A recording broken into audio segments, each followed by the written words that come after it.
welcome to our next Let's Talk About series. I'm Dave, I'm the pastors at Simply Church, and we've been doing this series over a little while. Last month we looked at Let's Talk About Man and Monkey, and we were looking at the whole idea of Big Bang creation, evolution type stuff. And this time around, this month, we were looking more at developing that, but looking particularly at dinosaurs and dragons. So I get a lot of questions, thoughts, comments around dinosaurs and dragons. Do they exist? Did they not? Where do they fit into the timeline of stuff and all that kind of thing? So we're going to have a look at that today, spend a little bit of time on it. There's a bit of an overlap with the whole kind of evolution stuff, so I won't spend a huge amount of time on that. Just go back to the other video, which is called Let's Talk About Man or Monkey, if you want to look at more of the kind of creation, evolution, Big Bang type stuff. So we're looking at dinosaurs and dragons, but we'll tackle these maybe in two kind of parts. Both these dinosaurs, dragons, have been something that we see all over the place: books, TV, films, movies, all that kind of stuff. There's a real interest, fascination. There's a lot of mythology that surrounds it. Dinosaurs, not a problem, pretty clear, loads of evidence, fossils, etc. Dinosaurs existed. There's some mystery surrounding aspects of them, but the fact that they existed is clear. Dragons, less so. What's interesting is most cultures, lots of cultures anyway, have dragon stories and dragon mythologies and all of these kinds of stuff. So there seems to be something connected to them, but there's certainly been no direct evidence that they've existed. So we'll tackle them in two halves. We'll start with dinosaurs. Dinosaurs, when do they live, where are they found, all that kind of stuff. It was probably around the 1820s where things really kicked off with dinosaurs. And there was this scientist, or he was actually a doctor, called Gideon Mantle, and he found some bones in a quarry. He found some teeth, some bones, some various bits and pieces, probably around about 9 different species that were very different, but he thought they were maybe reptiles of some description, but nothing like had ever been seen before. And I think it's probably around about the 1840s that things started to pick up and say, okay, no, this must be something different. And I think what they probably were that he's finding were bones of a megalosaurus and an iguanodon, and that came to light as time went on. So these new findings were recategorized, and it was a guy called Dr. Richard Owen that came up with the word Dinosauria, meaning terrible lizard, and that's where we now get our modern word dinosaur from. So it's fairly modern, 1800s, mid 1800s, that these major discoveries, reclassifications are taking place. Dinosaurs are coming on the scene, and prior to that, there isn't a huge amount talking about. Well, it's nothing talking about dinosaurs because as I said, that word didn't come up until the 1840s. But there was, I guess, less information around these kinds of species, these kind of animals. What made these dinosaurs then different from other reptiles is really the way that they walked. It was their limbs, and that's what reclassified them. They looked like reptiles, but they didn't certainly look like they would have moved like dinosaurs. So if you think about crocodile's legs kind of splayed out like this, and it kind of waddles. If you've seen a lizard, or they kind of paddle like this when they walk. Their limbs are kind of splayed out. But dinosaur limbs weren't like that. Dinosaurs were more like, although they looked like reptiles, they actually moved, or their limbs looked far more like mammals. So think of a cow or a horse or something like that, and it walks more upright. Horses can gallop and trot and things like that, but cows, they move more upright, and that's how dinosaurs move. So they look like reptiles, but limbs very different, so they were recategorized. Dinosauria, terrible lizard. What we have today is our modern dinosaurs, and since then, obviously, there's been loads of findings of different fossils and different species, and we have loads of different species of dinosaurs around and about. When did they live? Again, if you take the biblical narrative, and we looked at this last time, Genesis 1, I believe in a 6-day creation. I believe Genesis makes this clear. The Bible then makes this clear. So they would have been created, I think, around day 6, when most of the animals and human beings were being created. But if someone takes an evolutionary view, well, they've been around for, I don't know, 140 million years, died 65 million years ago, so they've been around for some period of time, and they evolved from, it would have been originally a single-celled organism, so they've evolved over time, rather than creation view is that they were created. So dinosaurs have always existed, but evolution would say no, they evolved just like other animals.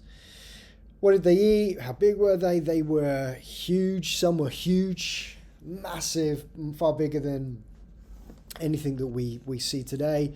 Some were small, like chickens. They really did vary. Some were meat eaters, some were vegetarians. But again, according to Genesis, all animals would have originally been vegetarian. It wasn't until after the fall that they become meat eaters. But what we would see now is species that are both vegetarian and species that are meat eaters or omnivores, either carnivores, omnivores, or vegetarians. So we would have fit those three different categories. Why do we find fossils? Well, we find them because when they, as we know, animals die, they go into the ground, they decompose, bones calcify, they remain in the rock, they can sometimes remain in the strata or the rocks. Various different things can take place and happen to them, and so what we do is we find these bones that have been preserved, sometimes in lava flows, mud pits, all kind of places, rock formations, they can be found. And so evolutionists have various different views of how these animals died out. And you can read different ideas. Some say they died from overeating, some say they starved, some say they were poisoned, some say they went blind from cataracts and therefore couldn't either reproduce or hunt and then died out. Mammals ate their eggs. There's volcanic eruptions, poisonous gases, sunspots, meteorites, mass suicides, air composition. There's so many different views in which way the dinosaurs were died out from an evolutionist point of view, but from a creation point of view, we go back to the flood, Genesis 6. So these would have existed, humans would have existed, animals existed, dinosaurs existed, flood takes place, and straight away a load would be wiped out. So you can have some of the sea creatures that are still alive, some would still have died from that flooding, and then only the ones that were taken on, so the land animals, only the ones that were taken onto the ark would still be surviving.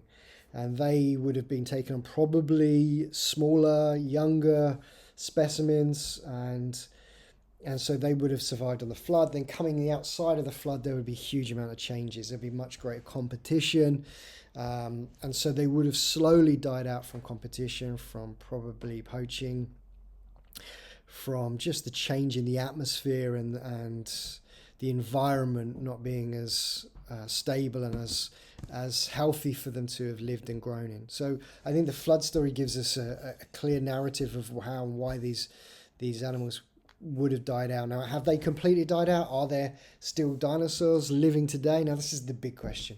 This is the lots of books, stories. We will love the Jurassic Park, so they've somehow used these genomes to create new dinosaurs.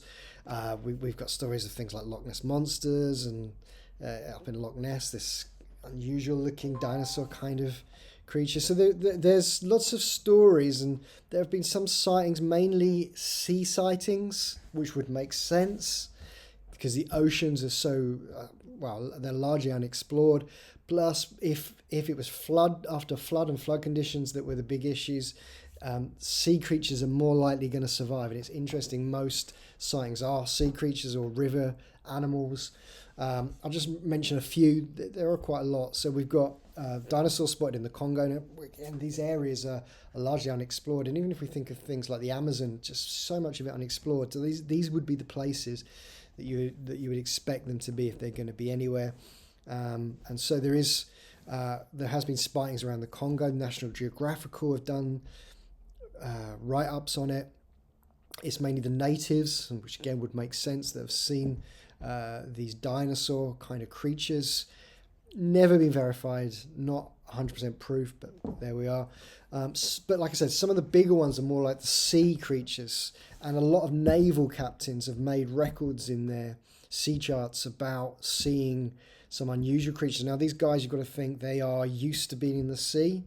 They're not like super afraid of the sea. They've got They would have seen all kinds of animals and species out on the sea. So when they're writing something down, if they're seeing something they've never seen before, it is something for us to maybe think about. I mean, mention a couple. The HMS Daedalus encounter in 1848. The captain reports that it was just off the edge of Cape of Good Hope, and they saw this massive creature passing the ship, and the description was it was like an enormous serpent. Its shoulders constantly about 4 feet above the surface. So they would have had a really good look at 4 feet above the surface, this huge serpent that seemed to wrap itself around the boat. He would have recognized any other animal that if it was something else, but he clearly, this is something that he hadn't seen before. Him and the crew insisted it was an animal unlike they've ever seen, a marine animal that they'd never seen before. And there've been other ones. 1872, HMS Challenger saw something again very similar to that, prehistoric kind of animal that wrapped around itself around the boat.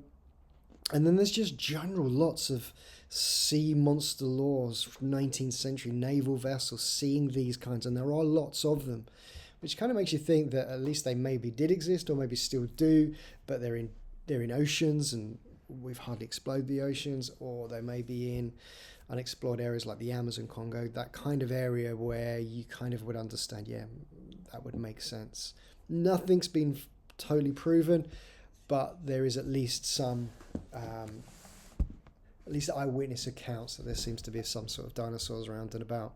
So where we're at, dinosaurs.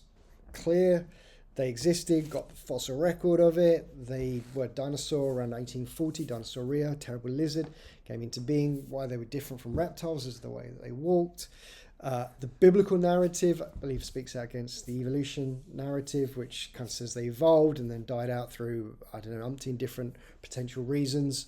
Again, if you look at my video on creation evolution, you'll see why I don't believe evolution is a valid reason, and that the biblical narrative makes more sense of creation, and that they would have died out through the flood events. So some would have been saved, most would have died out through the flood, and then after the flood, the conditions just weren't good enough to sustain these creatures long term, or not all of them. So sea creatures, yeah, maybe still existing, and maybe some in kind of Amazon type rainforest areas, and I think that would make most sense over dinosaurs. So what about dragons?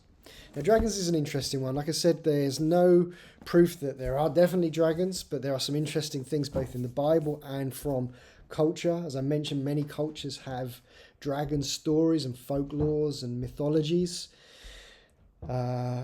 The Chinese zodiac, they have the dragon. It's the only mythological creature on it. Everything else is real creatures. I'm not saying that proves anything, but it's just an interesting fact.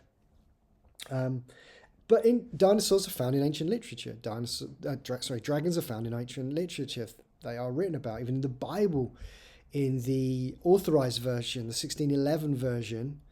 The word dragon is used a couple of times, and the main reason behind that is there was no word for dinosaur. Like I said, didn't come into being till 1840. So when ancient literature is looking at these kinds of beings, creatures, should I say, it doesn't have the word dinosaur, but it does use this word dragon. And so are dragons just dinosaurs? Are dinosaurs just dragons? And maybe there's just some species of these dragon dinosaurs that are a little bit different from some of the fossil records that we found today. Now, I just want to read a couple of things from the book of Job, because there's a couple of really interesting things in here.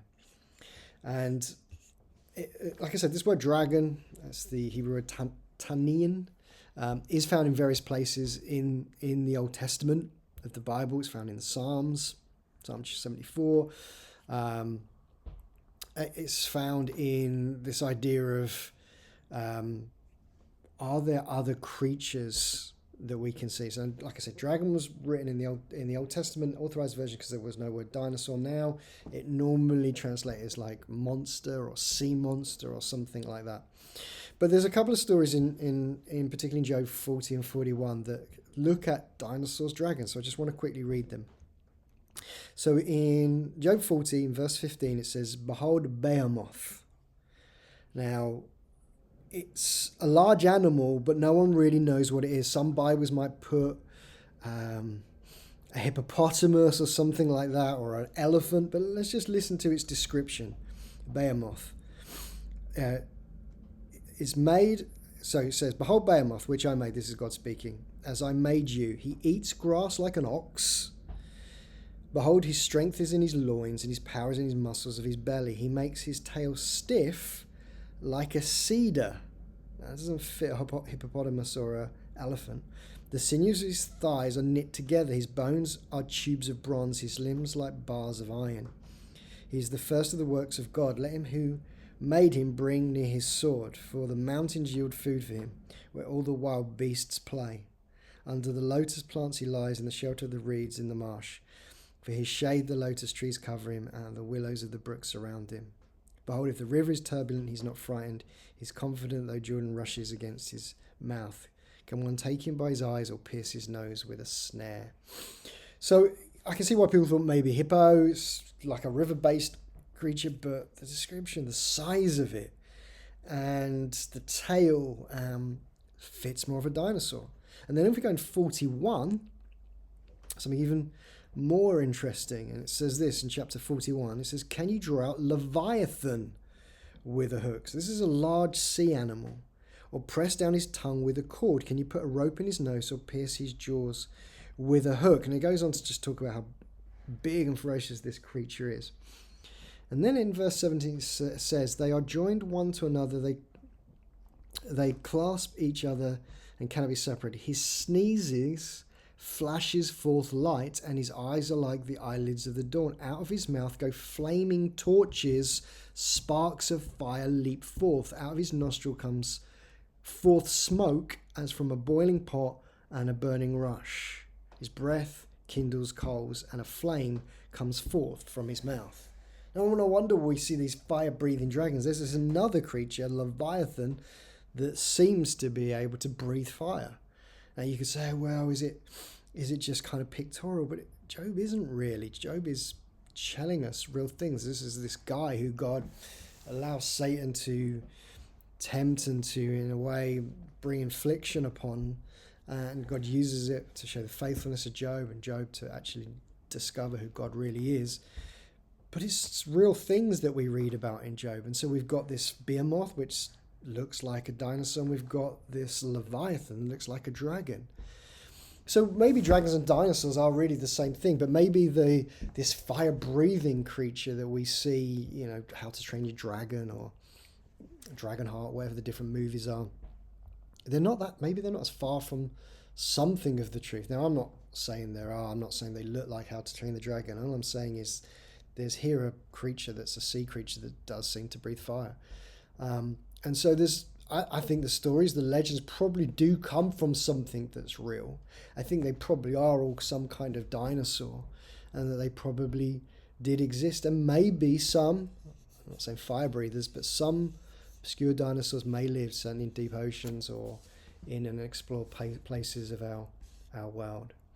So really, I just wanted to kind of throw that out there. It's a fun, interesting topic. I didn't want to go into loads of detail. I wanted to keep it pretty short. But I just wanted to throw out there for us to be thinking about, dinosaurs, God created them. They lived on this earth. They would have been part of the ark or in the sea and would have died out slowly because of the events after the flood. And maybe some still exist today.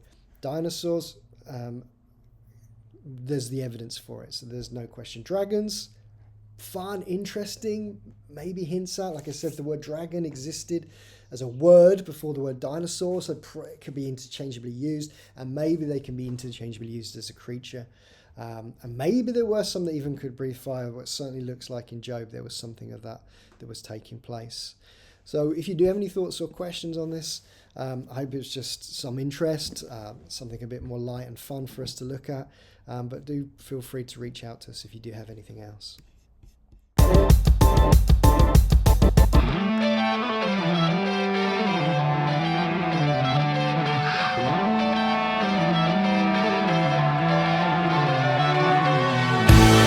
the lights on, look at what I have. See the Twisted trophies of a dead